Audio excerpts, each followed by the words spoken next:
Thanks for the introduction. Today in this talk, I will present how to study damage mechanism in biological materials through synchrotron-based image-guided failure assessment. So biological materials show remarkable mechanical performance.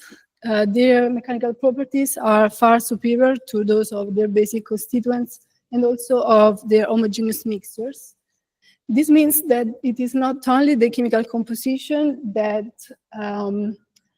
gives the mechanical performance to these materials, but it is also the structural strategies through which they are organized. In the plot, we can see the example of bone and nacre, that are biological materials that both have a remarkable combination of fracture toughness and stiffness.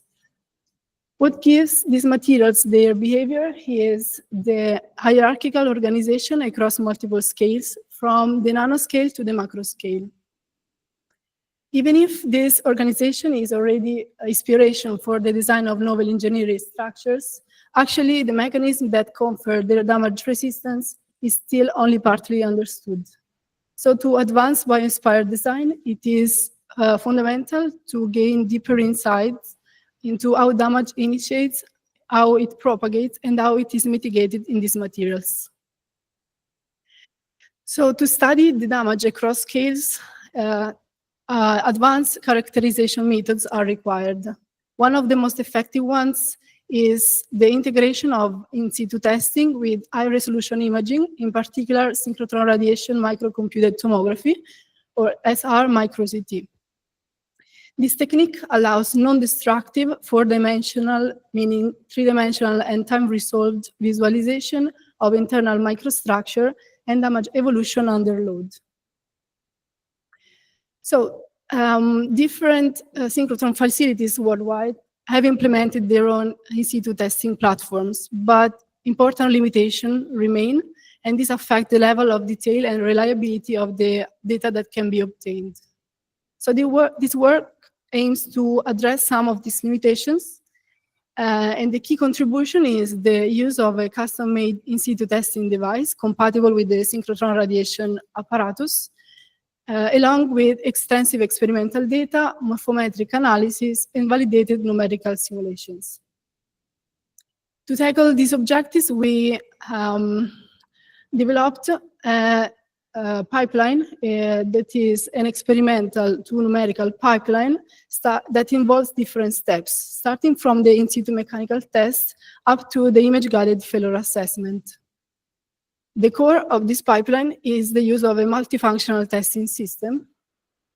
This system allows to conduct microcompression, microtensile, and microtorsion tests, and it is fully compatible with the synchrotron radiation computed tomography apparatus. So to meet the experimental needs, this device had to satisfy a set of design requirements. First, the versatility. In fact, it can accommodate multiple specimen materials and geometries, and also supports multiple loading conditions, as I said. Second, the compactness and lightweight. With a total height lower than 600 millimeters and weight lower than 7 kilos, it is fully compatible with the rotating stage of the synchrotron, and it is also enabling easy transportation and installation. Third, X-ray and high transparency. The chamber is in PMMA, which is transparent both to X-rays, so it allows 360-degree scans, and also it is transparent to human eye, so it allows precise alignment and monitoring during testing. Lastly, modularity. This device allows quickly assembly and disassembly, and also facilitate the component replacement, also to pass from a configuration to another. Alongside, the device is supported also by an electronic control system and data acquisition setup that is based on a load cell with amplification and linear actuator with its own controller that is connected to a Python user interface. So it allows to conduct displacement or rotation angle control loading on the samples, and we record the force or torque response of the material. To complement the mechanical testing, we have the synchrotron radiation computed tomography. This technique has a very high intensity and coherence, so it allows to reach sub-micrometer resolution. The synchrotron works accelerating the electrons in the linear accelerator, then further in the booster where they reach their final energy state. Then the electrons are injected into the storage ring where they circulate indefinitely at constant energy level. When the electrons are deviated by the action of the bending magnets, they emit a radiation. This radiation has a broad spectrum that goes from the visible light to the X-rays, and it is precisely the X-rays that we use in our research. Then the radiation goes in the beamline, where it goes direct to the sample, which is in turn mounted into our multi-axial testing device. So the integration of mechanical testing and high-resolution imaging gives what we call in situ testing.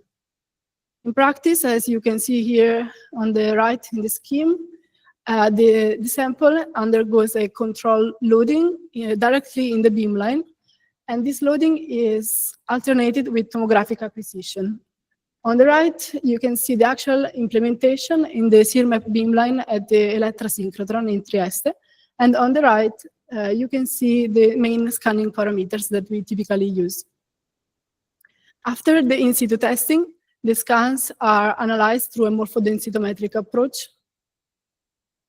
So first, the raw images are preprocessed, so they undergo a series of filtering and morphological operations, and so that we can reduce the noise and improve the quality of the data. Then the images are segmented, and this stage is also assisted by a machine learning algorithm. And the segmented images are used for reconstructing a 3D model of the specimen. The 3D model is then cleaned and smoothed, and then it constitutes the base for the generation of the finite element mesh. Once the mesh is generated, it can be used for finite element simulations.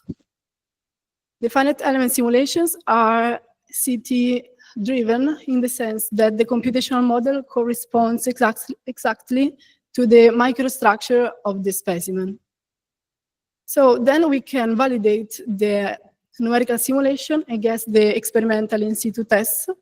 And once they are validated, the numerical simulation gives access to all the information that are not directly accessible from a simple mechanical test, such as the local stress and strain field. So this leads to the final step, that is the image-guided failure assessment.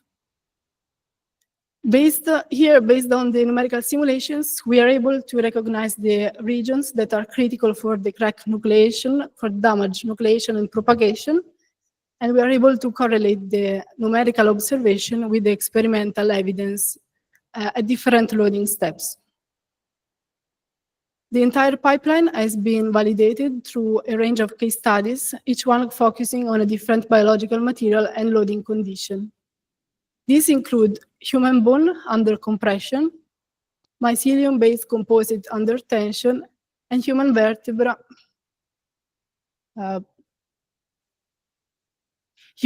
under torsion. In the human bone under compression case studies, we were able to observe that regions where there were reductions in the relative density correlate with early mechanical weakening in the material. And also, thanks to the scans at different loading steps, we were able to observe the nucleation and propagation of a crack up to the local failure of the bone. In the second case study, that is mycelium-based composite under tension, that was part of a collaboration with the Syracuse University. The assessment showed the debonding phenomenon between mycelium and polymer, and it showed also the regions where the adhesion weakens and the crack initiates. And this study can be helpful for future development of bio-based composites. In the human vertebra under torsion case study, we segmented the osteocyte lacunae, and we qualitatively studied the effect of this lacunae on the damage evolution. So we were able to see that the cracks seem to deviate for the effect of the lacunae. And this is interesting because it would suggest that these microstructures have a role in delay the failure, and so in the bone toughness. So to conclude, this study is a proof of concept pipeline integrating different steps from the in situ test based on the synchrotron radiation to morphometric analysis and finite element simulations. Through different case studies, we were able to show the role of some microstructures in early stage damage and also toughening mechanisms. In the future, we want to extend this framework with constitutive damage models and also to apply it to a broader range of biological and bio-inspired materials. Thanks for the attention.